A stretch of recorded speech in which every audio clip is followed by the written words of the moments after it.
tenemos oportunidad ahora de llegar en la ley a un conocido pasaje.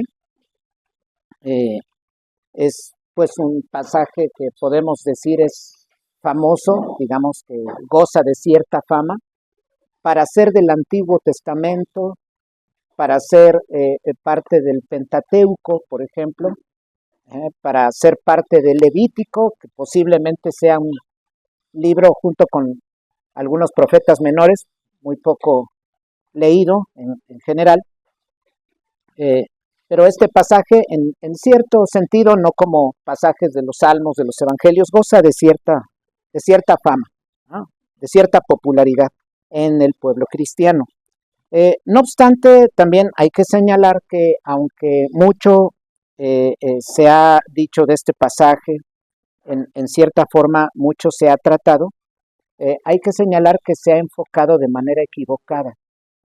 Ahorita tendremos oportunidad de ver qué es lo que en general se ha dicho del pasaje, pero también bajo la misma luz de la escritura, qué es lo que este pasaje implica, estas cosas. Bueno, pues el título del sermón es Resultados de la Obediencia. Es el sermón número 59 del artículo 27 de la Segunda Confesión Helvética, y la base es Levítico 26, 1 al 13. Aquí en el orden de culto que ponemos, elegí esa imagen por razón de lo que ahorita vamos a ver, que tiene que ver con algo de las bendiciones de la obediencia. Bueno, pues ya decía, resultados de la obediencia es el título. Bueno, cosa primera, cuando nosotros abrimos el pasaje nos damos cuenta de que inmediatamente Dios habla de prohibir la idolatría. Incluso nos recuerda esto un poco, en alguna medida, Éxodo 20, y nos recuerda el decálogo, o lo que llamamos también los 10 mandamientos, nos recuerda la prohibición de la idolatría. Y esto tiene un sentido, porque cuando abrimos la escritura está diciendo ahí que no nos haremos ídolos, no, Israel, no te hagas ídolos, escultura, estatua alguna, nada, no te hagas de ídolo alguno. Habla de esto de ídolos del sábado, y entonces dice, si anduvieres en mis decretos, en mis preceptos, yo los bendeciré, y da el listado de cómo es que nos ha de bendecir. Bueno, estas palabras que se encuentran en Levítico 26, estos primeros versículos, este del 1, que es la prohibición de la idolatría, el 2, que hace referencia al sábado, y ya inmediatamente en el 3 va a presentar que de andar en sus decretos, de obedecerlo, habrá bendiciones. Tiene un sentido si nos acercamos a escuchar, porque de pronto podríamos, por ejemplo, pensar, no, pues está hablando de la idolatría del sábado, ¿por qué no repite los 10 mandamientos? ¿O por qué no toca este otro punto? ¿Por qué de pronto trata esto? Pero digamos que dejando una actitud de sospecha, como de desconfianza hacia el pasaje, lo miramos con cercanía, tratando de entender qué es lo que Dios nos quiere decir, así. Y entonces nos encontramos con algo muy interesante. Dios prohíbe la idolatría, pero por una razón. ¿Por qué ha de hablar de tantas bendiciones, de cómo Israel, por ejemplo, ha de prosperar? Pero ¿por qué hacer mención en específico de la idolatría en el inicio? Muy brevemente, específicamente el asunto siguiente es el sábado y de repente las bendiciones. ¿Por qué esos dos puntos? Porque Dios, pues, no es un Dios con caprichos. No, él tiene un orden, no dice, digamos, las cosas nada más porque sí. A veces nosotros decimos cosas solo porque sí, porque se nos ocurre, más aún se suele ver en los niños, pero entendemos que Dios no habla así. ¿Qué es lo que Dios está haciendo al hablar de esta manera, especificando estas dos cosas y pasando a la multiplicidad de promesas de la obediencia, de resultados de la obediencia? Bueno, cuando Dios prohíbe la idolatría, lo va a conectar con lo siguiente debido a esto. Bien, Cuando él prohíbe la idolatría, está diciendo, Israel, no tengas dioses ajenos, no te hagas ídolos de ningún tipo. Yo soy tu Dios, pero ¿qué con el hecho de que yo sea tu Dios y de que te prohíba yo los ídolos? Pues yo soy creador de todo. Nadie te ha hecho a ti, nadie más te ha hecho a ti, te hice yo. Pero también yo soy un Dios inteligente. ¿Por qué? Porque he dado leyes a esta creación hecha. He puesto leyes. Entonces esta creación que he hecho es ordenada. Y esto no solo así, sino que te lo revelo. Es decir, te hice a ti, hice todas las cosas con leyes, hice todas las cosas, todo está ordenadamente dispuesto, pero no solo eso, te lo doy a conocer, te lo doy a saber. En otras palabras, te lo revelo. ¿Cómo te lo revelo? Por medio de la ley de Moisés. Entonces, partiendo de aquí, de esta mención que hago en general de por qué Dios prohíbe la idolatría, vemos algunas cosas aquí, tres que ya mencioné. Dios es creador de todo, dio leyes, y en tercer lugar, muy importante, todo eso nos es dado a conocer.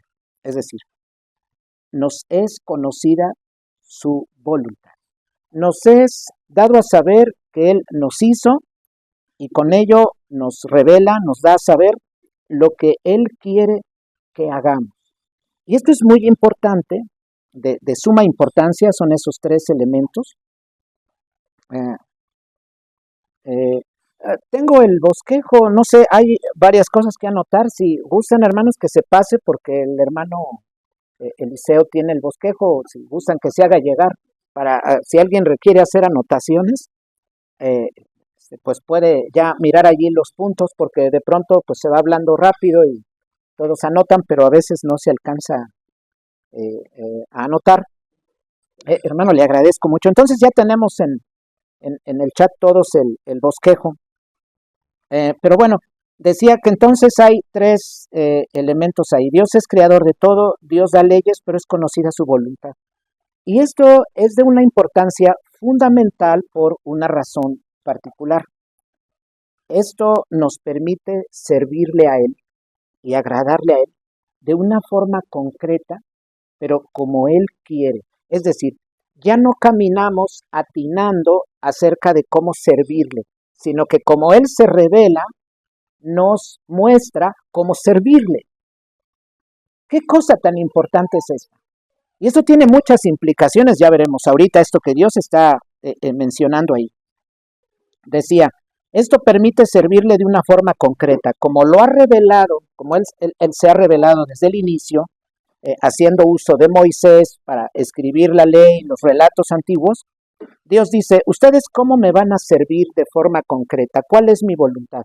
Bueno, ustedes van a sojuzgar la tierra, naturalmente se van a multiplicar, van a sojuzgar la tierra y con ello van a producir cultura. Esa es la voluntad revelada. Esto es algo maravilloso porque ya no vamos a tientas.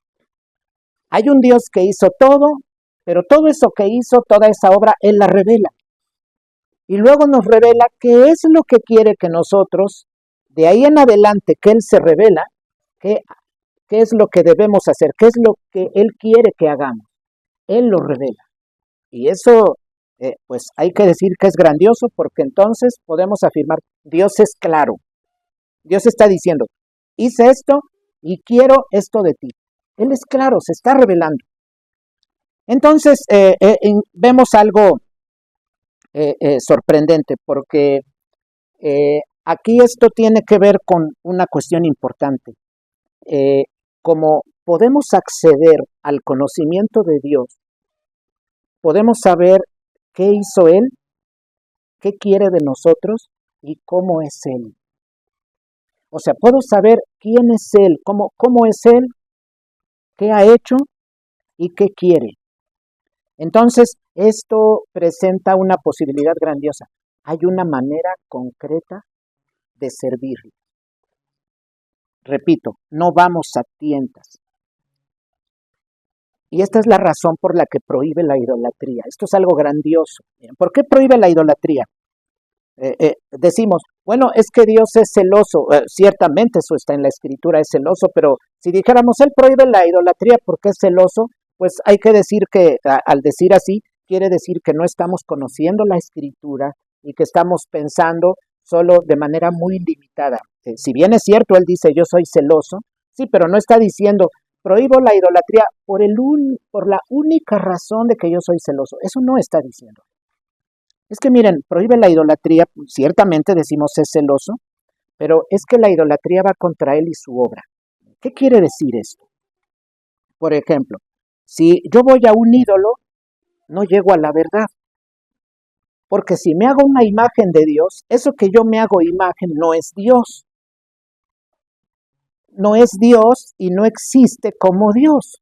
Si yo me creo una divinidad en la cabeza y digo, allá en tal lado hay una divinidad llamada de tal manera, esa divinidad no existe porque el Señor es muy claro y dice, yo soy Jehová y no hay dioses conmigo. Es muy claro. Cualquier divinidad que nos queramos forjar en la cabeza, simple y sencillamente no existe.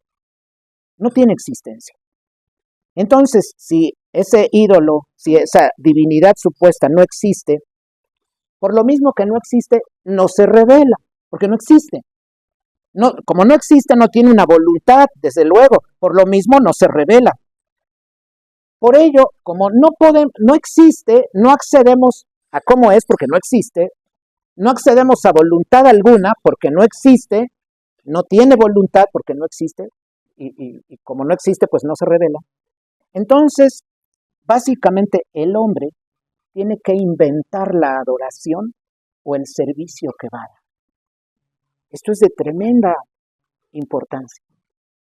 Por eso miramos en las culturas antiguas de pronto locuras, ¿no? Ritos, sacrificios, muertes, entrega de niños, de grandes, de soldados. Vemos tantas locuras como ritos de adoración en la antigüedad, porque porque los hombres adoran a dioses que no existen y ellos tienen que inventar, como no hay una revelación, porque no adoran al Dios verdadero, ellos tienen que inventar el servicio que le van a dar a esa divinidad, lo que se les ocurra. Por ello, dicen, llueve, ¿cómo paramos la lluvia? Echemos mano de esto. Si tan solo miramos que Dios se revela a nuestros primeros padres y les quita esa ropa que se habían hecho después del pecado de hojas y les da otra orden porque se derrama sangre, hay un sacrificio y entonces ellos pues acceden al perdón. Así miramos en la escritura, acceden al perdón. Pero luego en la desobediencia Caín, porque es necio, Abel sabemos que entrega el sacrificio debido, pero Caín va y entrega del fruto, sabiendo lo que Dios había hecho. Dios no acepta eso, porque no es el sacrificio ordenado por él. Por esa razón. Entonces allí Dios se ha revelado. Es como decir, mira, le he enseñado a tus padres, a Adán y a Eva, cómo es la manera de acceder al perdón conmigo. Y ahora tú vienes y me entregas hortaliza o me entregas determinado vegetal. Así no es. Mira a tu hermano Abel que ha entregado lo que yo he pedido. Entonces Dios se revela y hay un modo de darle lo que él quiere. Pero en el caso de un Dios inventado, no existe, como no existe, no tiene voluntad, y como no existe ni tiene voluntad, no se revela. Y entonces si yo me he creado esa divinidad en mi mente, pues yo tengo que inventar ahora la manera como yo voy a adorar.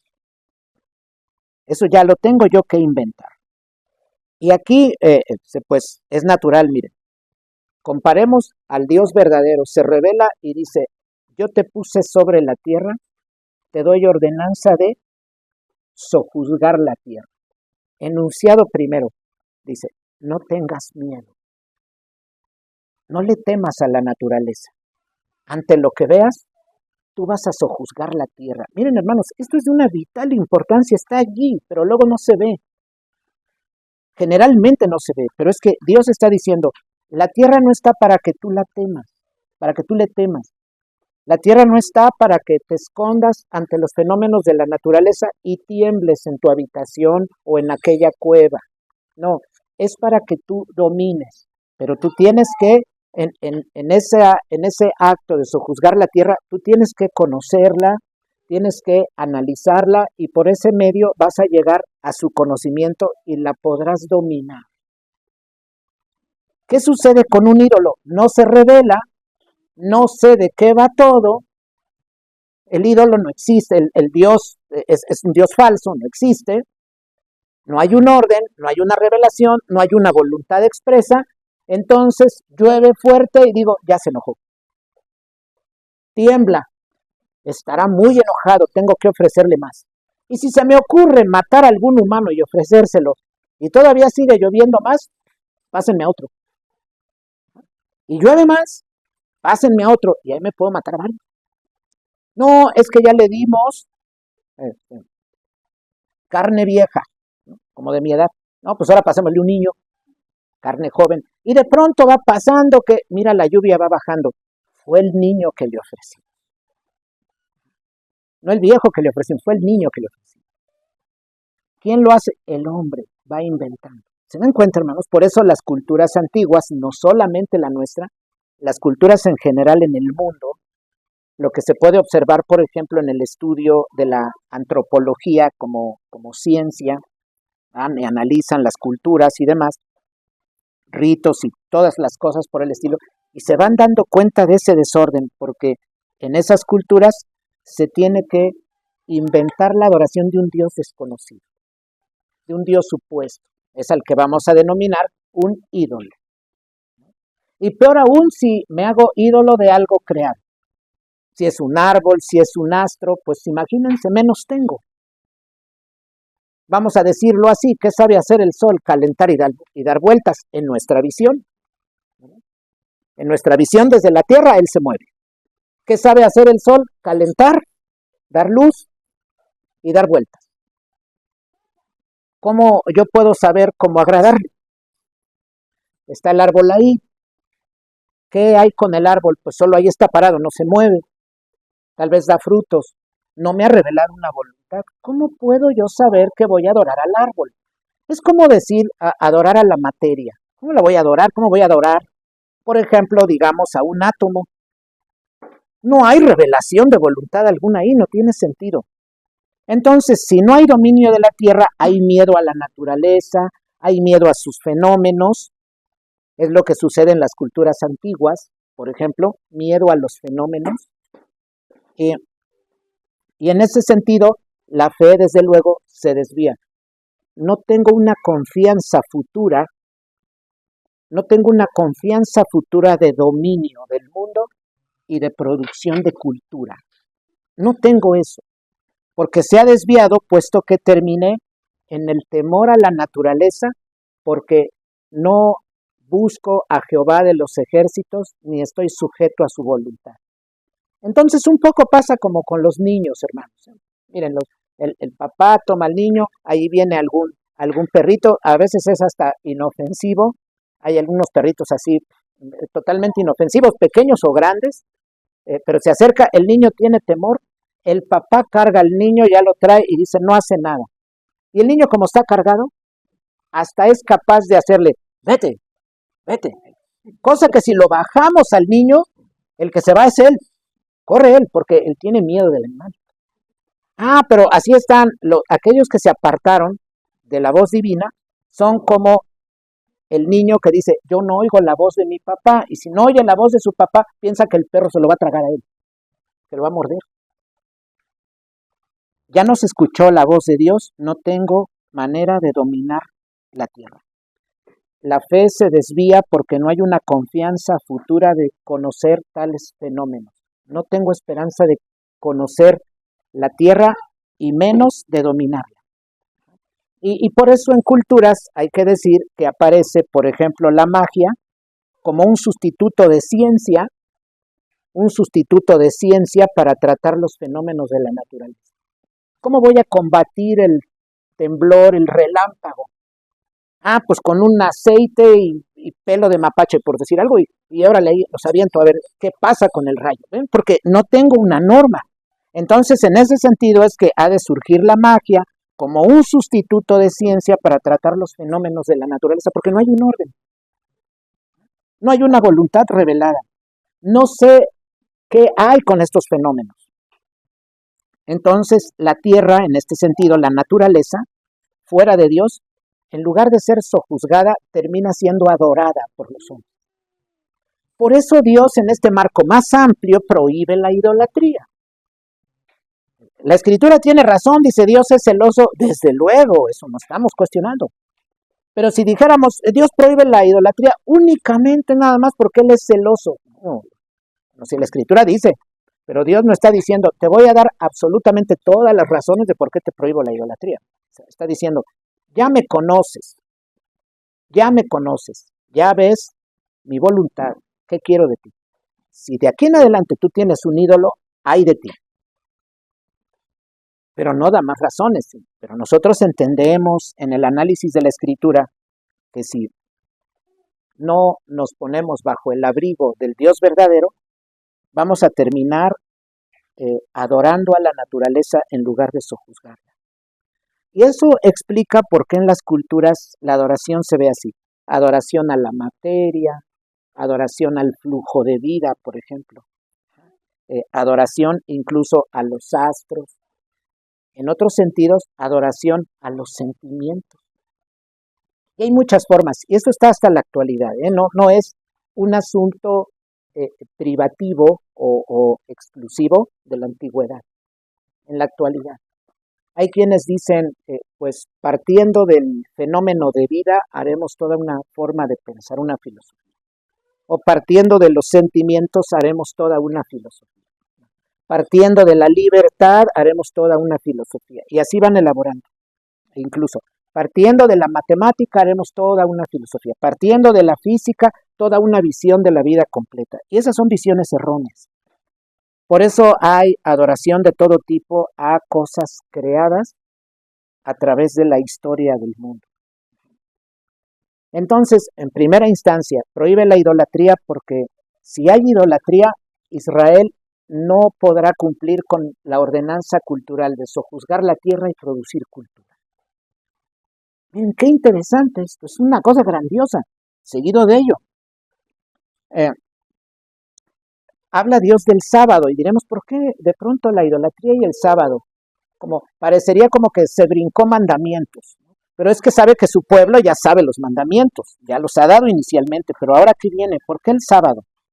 Es que Israel, por ejemplo, en el caso de no guardar el pueblo el día de reposo, la vida se va a dar al trabajo sin descanso.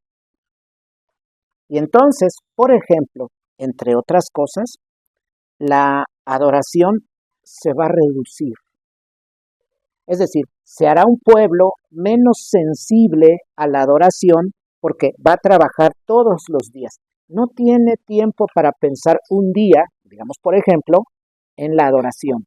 Que se piensa todos los días, pero no hay un día en particular para ese reposo, para ese acto de estar en casa pensando en las proezas divinas y demás, en lo que quiere Dios de mí, de los míos. Ya no se da ese pensamiento. Empieza a enfriarse la vida. El trabajo se da sin descanso y vienen consecuencias, digámoslo así, para nosotros desde las primeras modalidades. Se van a acabar las fuerzas por tanto trabajo diario sin descanso y va a afectar la salud biótica. ¿Cuántas enfermedades? Y luego arribita lo psíquico, la ansiedad, enfermedades y ansiedad, por ejemplo, por tener cada vez más. Enfermedades por no descansar, la tensión. Entonces se afecta eso de las venitas, ¿no? Empiezan a atrofiarse y otros problemas, la tensión, no atención, sino la tensión. Y se va a desarrollar eso va a surgir con fuerza. Y por ejemplo, vemos en nuestro tiempo, es lo que caracteriza la cultura actual. La ansiedad por tener más.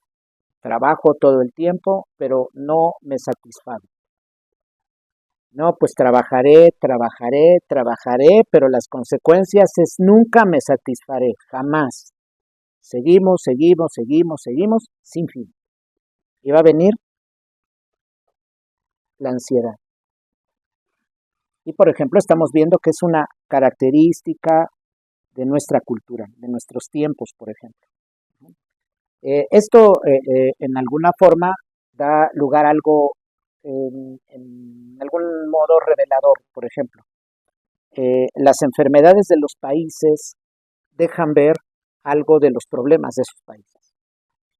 No solo un asunto de salud, deja ver algo del problema cultural que ese país determinado con ciertas enfermedades tiene. Hay algo determinado, pero de eso no vamos a hablar ahorita, solo lo dejo señalado. Pero hay que recordar con ello que Israel estaba llamado a un día de descanso, pero también él debía esperar el descanso, en esos descansos, en esos días de reposo, Israel debía vivir en la espera del descanso que un día Dios le iba a dar en el libertador prometido desde el principio, en Génesis 3:15.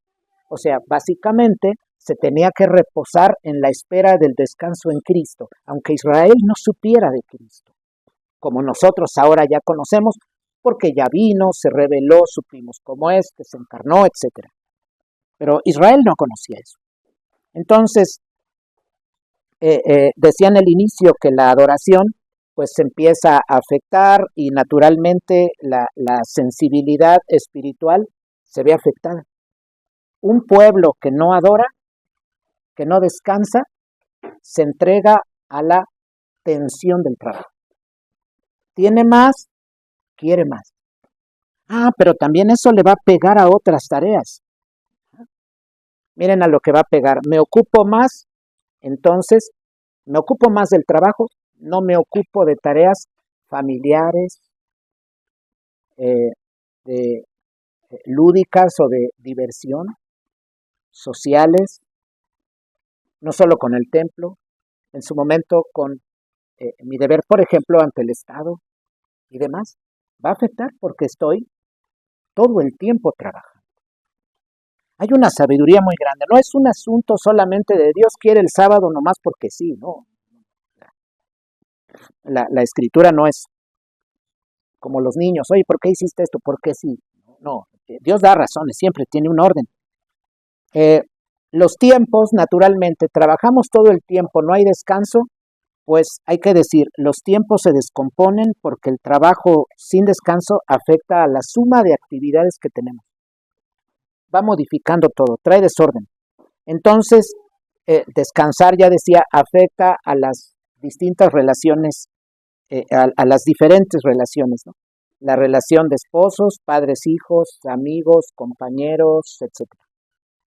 Todo lo va afectando. Trabajo sin descanso, me aleja del sacerdote, ya no lo veo. En su momento me alejará del profeta. Todo el tiempo trabajo, no tengo atención para esta otra tarea. Entonces hay una sabiduría detrás, no es asunto solamente de un día.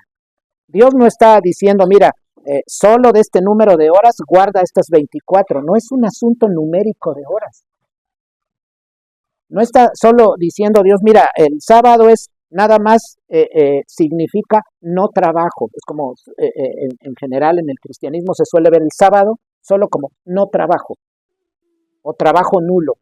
Ese no es el asunto. Se está reduciendo a una cuestión ya sea económica o a una cuestión numérica.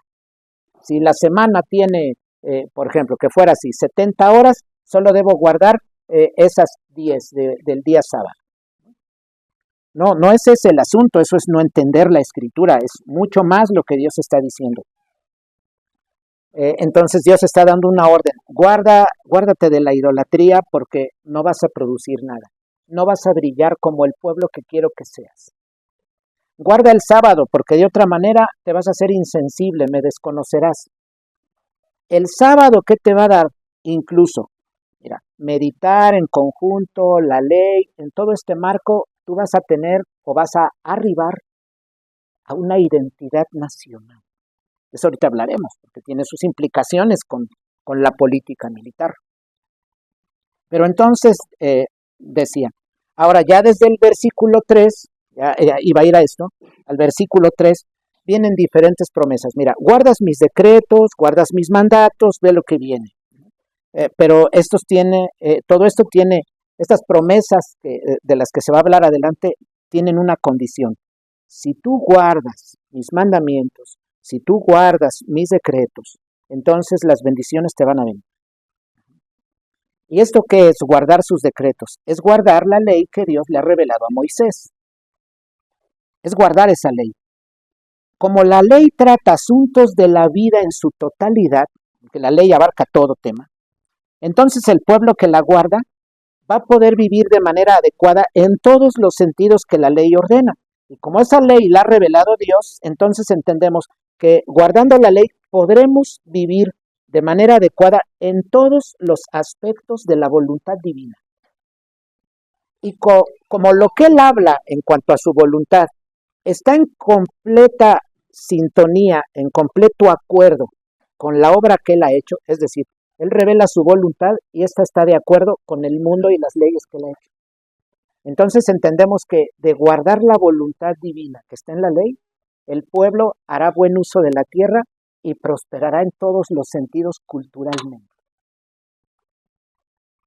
Este es el lamentable, esto es lo lamentable, o bueno, más bien, aquí hay algo lamentable. Este enfoque no se conoce, no se trata de él. Siempre se ve esto como mágico. Mira, tú te pones a orar, te hincas a orar y todo se arregla. Bueno, eso no dice la Escritura, eso no lo promete, porque Dios no dice cosas falsas, que esté haciendo falsas promesas. No, a Dios no le aplica esta canción falsas promesas de amor, que dice, eso no es. No, Dios no dice, mira, tú basta con que abras mi palabra y todo el campo se pone verde bonito. Eso no pasa así, ¿no?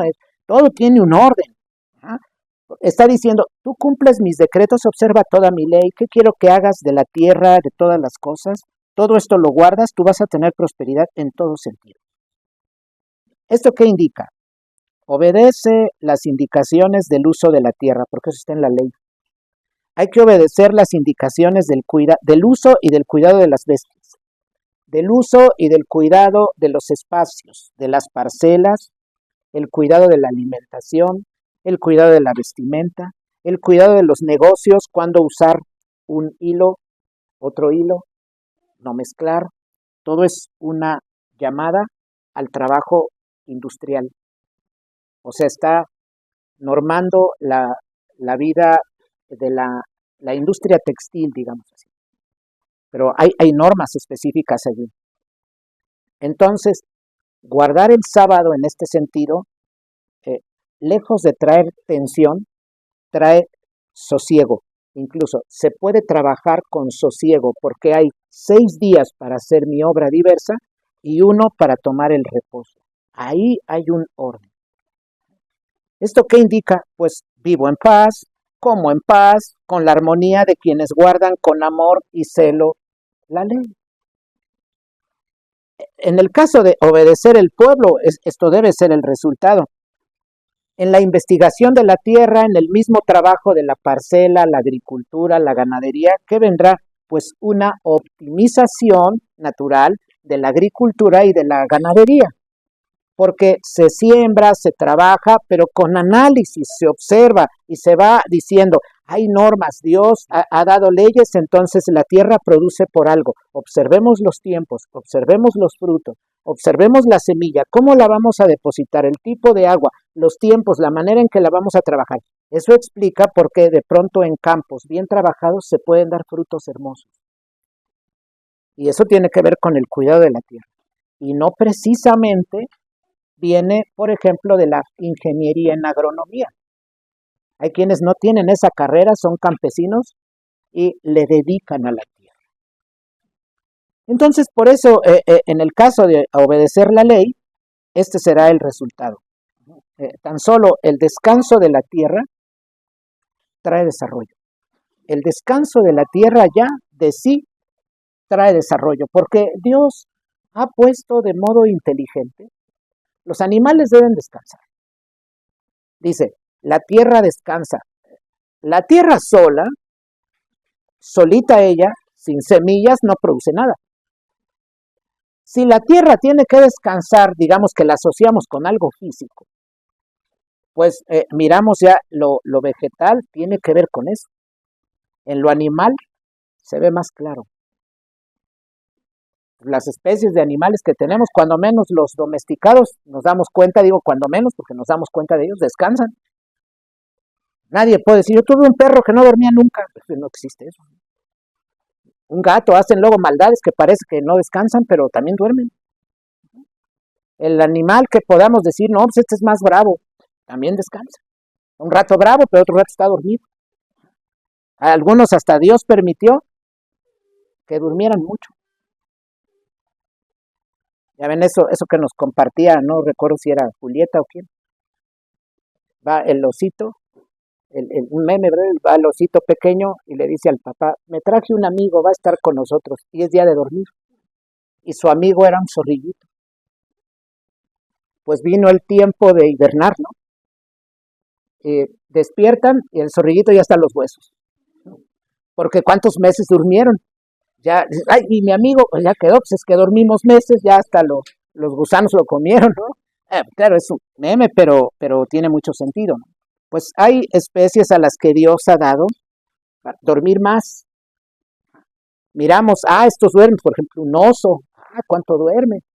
Y cada una, el oso, no sé, por ahí los adolescentes, y siguen otros, hasta los ancianitos que duermen 20 minutos, ¿no? Pero bueno, es otro decir, pero decía entonces que hay un orden que Dios ha puesto en todas las cosas y está diciendo Dios, si tú dejas descansar la tierra, esto va a tener efectos particulares. Hoy quienes, por ejemplo, están haciendo investigaciones agrícolas se dan cuenta de la fundamental importancia del reposo de la tierra hasta nuestros días. Pues nos hemos de imaginar que dentro del judaísmo, cuando se trabaja la tierra, sigue habiendo la observación del año de descanso. Y eso les ha venido en efectos maravillosos que han tenido. Pero eso es algo que ya Dios había dicho desde la antigüedad.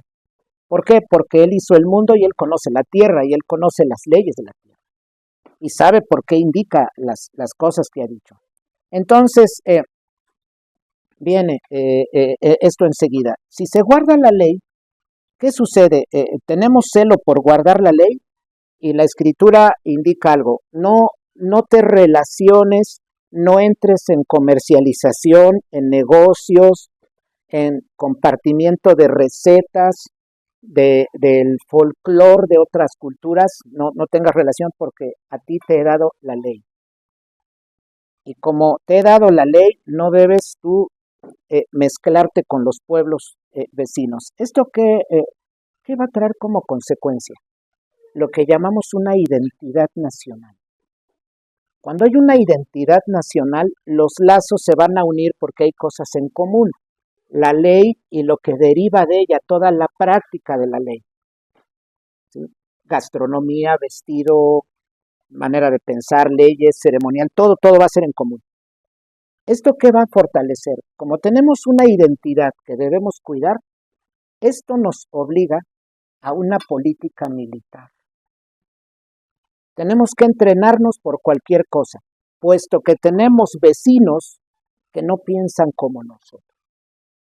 Hermanos, es la naturalidad. Miren, nadie hace una casa y dice, no le pongas puerta. No, ¿verdad? Todos le ponemos una puerta y con una chapa ahí. Y si alguien pues es un poquito más miedosito, dice pues aunque sea 3 polines ahí con la puerta, ¿no? Pues dependiendo, unos le ponen vidrios ahí, otros alambres con púas. Ya si no tengo para todo eso, bueno, pues, he hecho 2 puercos espines ahí en la puerta, para que el que pase se espine. Pero el punto es que no dejo así abierto como, pues que entre la gente, no, nos protegemos. Naturalmente, hablando de todo un territorio nacional, uno de los desarrollos naturales, culturales, es la política militar. Eso es necesario. Aunque en general en el cristianismo eso se suele ver como apartado de Dios, como no, pues es que la vida militar no es de Dios, eso no le agrada a él, cosas por el estilo, no, no, es un desarrollo. La guerra injusta es lo que le desagrada a Dios. Pero de eso no vamos a hablar ahora, pero solamente digo que la identidad nacional da lugar a un fortalecimiento de la vida militar o del aspecto militar o el lado, digamos, militar. La política militar se fortalece. ¿Por qué? Porque hay que guardar, hay que defender la identidad nacional. Es vital guardar. Entonces, eh, pues, ¿qué sucede? Eh, de guardarse todo esto, decimos gastronomía, vestido, cultura, negocios, política militar, etcétera. Nos imaginamos la fe, la obediencia aumentan, todo esto es creciente, se entiende, de Jehová es la victoria. Entonces, y aquí diríamos, bueno, ¿y por qué hay escrituras donde dicen, hay parte de la escritura, que Dios se opuso al rey David y le dio castigo por haber contado al pueblo? Bueno, eso en su momento se tratará, pues no en sermones, en clases, pero aunque hemos hablado de eso, pero es que hay una determinada confianza del rey en lo que ahora son las estadísticas, que es lo que mucho en la cultura tiene, las estadísticas, como si eso nos dijeran la verdad y mucha gente se aferra pensando que ahí está la verdad. Pero lo que hace el rey es contar, entonces para nosotros es como bajar hasta la esfera más baja. Es bajar hasta la esfera más baja y darse a la tarea de un conteo. Entonces pensando que en el conteo, en la estadística, en la cantidad estará la fuerza. Y Dios está diciendo, es que, pues como hablábamos en la mañana acerca de la escritura, qué es y qué no es, ¿no? Que hablábamos de lo teórico, lo preteórico, pues Dios está diciendo, pues no te estoy hablando, digamos, de modo matemático. No es para que tú te pongas a contar a tu pueblo, a tu gente. No, es que tú la victoria la tienes en mí. Bueno, pero decía, ya lo trataremos, porque nos va a envolver un ratito y me voy a pasar de los 40 minutos acostumbrados, entonces no es mi pretensión ahora. Bueno, decía por esto que pues es precisamente esta identidad nacional hace que se dé se dé la búsqueda de la política militar para defender esto. Y entonces se eleva la buena actividad y la preparación militar se elevan. Y dice la escritura, 5 perseguirán a 100. ¿Qué es eso? Política militar. Avance en la estrategia bélica, en la estrategia de guerra. Avance, por ejemplo, en la defensa personal. ¿Es malo? No, claro que no. Es un llamado cultural para que una nación esté atenta, porque si le ataca a alguien, los creyentes no tenemos como objetivo andar peleando, pero si en la calle alguien ya nos molesta, nos empieza a pegar y no hay quien nos defienda, pues no le vamos a decir, anda, mátame ya, porque yo soy de Cristo. No, nos vamos a defender necesariamente porque no queremos que nos maten.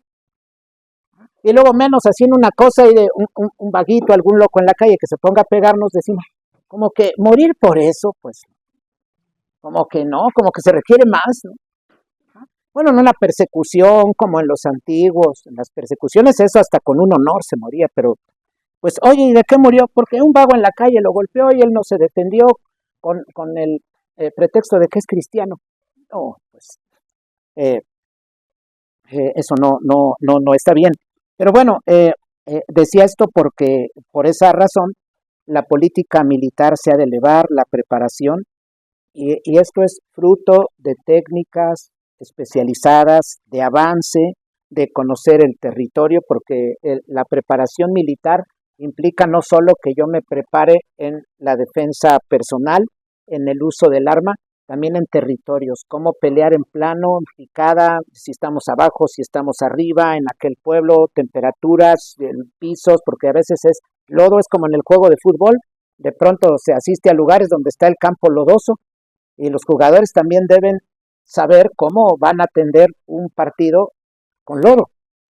Y cuando hay los mundiales, pues imagínense, ¿no? Si es mundial en Rusia, pues va el equipo de África, de los latinos, acá de los de Hispanoamérica, a jugar allá con el frío, deben adaptarse, porque allá pues están los anfitriones, así como de allá venir acá, pues tienen que adaptar y deben, al entrenar, pues entendemos, no, yo no sé de todo eso, no me llama la atención el fútbol, no lo veo, pero supongo pues que deben decir, miren, pues entrenar, pero si en el caso jugamos en tiempo de frío, porque pues aquí mismo nos llega un frío, ¿ah? Un frío del que desde luego los rusos se reirían, pero para acá pues hay frío, y un calor también nos viene del que los tabasqueños se reirían, pero finalmente también es calor, ¿eh?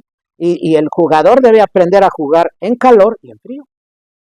Si no, pues yo creo que si nada más les enseñan para jugar en una cierta temperatura, pues yo pienso que no es un buen entrenamiento, no estarán preparados para enfrentar partidos en otros lugares bajo otras temperaturas. Bueno, pues así sucede con el pueblo. Dice la misma escritura ahora, el versículo 6, haré quitar de la tierra las malas bestias. ¿Esto cómo? No es algo mágico. Yo, Señor, empiezo obedeciendo la ley y es como que, voy a poner algo caricaturesco, ¿no? Pero como que está la bestia, está así para atacar, como que se asoma, está leyendo la ley, vámonos. No, no es así. No, el pueblo se entrega a la lectura de la ley, obedece al Señor. Entonces, ¿qué hace? Empieza a ocupar los espacios porque hace cultura. Empieza a vigilar los espacios en todos los sentidos porque hace cultura. Incluso a la hora de sembrar, empieza a crear aquellas sustancias por si ciertos animalitos les llegan. Dice, no, para acabar con estos. Algo que sea como, no sé, como los topos, algo que vayan y hagan daño allá a los campos, pues todo eso en la vida campestre, pues eso se tiene que trabajar en toda la agricultura y eso, ¿no? Pues no se siembra nada. A ver, que entre el animalito que sea, la plaga que sea, pues claro que no, se prevé. Entonces todo esto tiene que ver con un desarrollo. ¿Y qué va sucediendo en ese marco?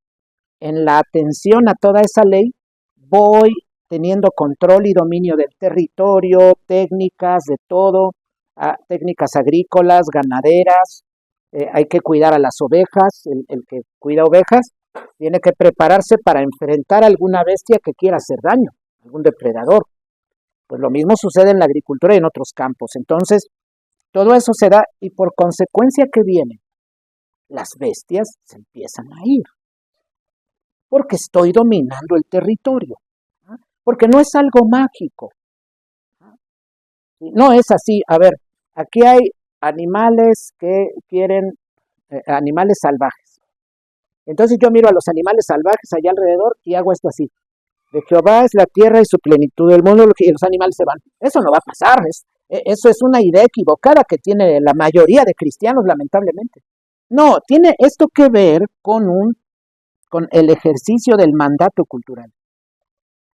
Se sabe, Dios dio leyes a todas las cosas, vegetales, animales, a las cosas físicas, incluso a los mismos astros. Entonces, podemos por ello dominar la tierra. Y como Dios, hemos dicho, no está contra sus leyes, y para esto nos es fundamental el sermón del domingo pasado, que si bien no era de la segunda confesión helvética, era de Proverbios, pero tratamos la relación de un acto con todo lo demás, y ese sermón en alguna forma es base, por algo Dios dispone, pues que así haya sido, nos tocó Proverbios el pasado y ahora este tema y nos da base. Entonces, como Dios no está contra sus leyes, el trabajo asiduo del israelita genera dominio de la tierra. Entonces, el trabajo asiduo del israelita va dando lugar a que él pueda dominar la tierra, porque sabe que su Dios ha dado leyes, y las leyes que Dios dio no están en contra de la voluntad del mismo. No tienen ese sentido doble faceta.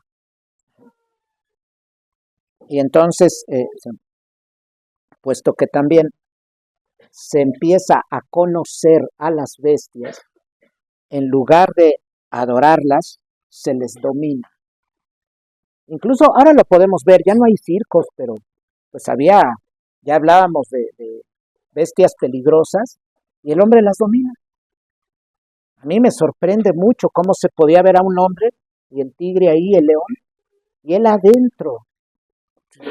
De pronto ya la gente crece con eso, lo mira en un circo y otro más, ¿no? Y se hace tanto así, pero que nos digan, a ver, pasa toda la jaula. No, yo no me echo a correr. A ver, ¿qué pasa ese señor que está ahí de la jaula? Me bajo de las gradas, me lo echo a correr a la calle. Yo no me voy a meter a la jaula. No, no, no, no. Esos son animales de suma peligrosidad. O sea, nos van a matar, nos van a comer. Pero el hombre resulta que los puede dominar con un látigo. Claro, hay todo un trabajo que se ha hecho detrás para eh, domesticarlo en alguna medida, ¿sí? Pero sí para domarlo, perdón, no domesticarlo, para domarlo y lo puede controlar. Y por eso decía, ante ese desarrollo cultural, un resultado es que las bestias se alejan del territorio. Y entonces me acerco al final. Con esto, hermanos, con la obediencia a la ley de la que Dios habla, Dios trae un desarrollo, ahora si lo miramos de forma global, Dios trae un desarrollo tal que saca al pueblo de ser esclavo, le va a dar un nombre, o sea, lo va a hacer un pueblo libre y le va a dar un nombre con miras para colocarse, para llegar, para colocarse y allí permanecer en la cúspide cultural. En la cúspide cultural. Por eso no es extraño el lugar que el judaísmo tiene, no es extraño que la mayoría de premios Nobel pertenezcan a esas culturas, no es extraño.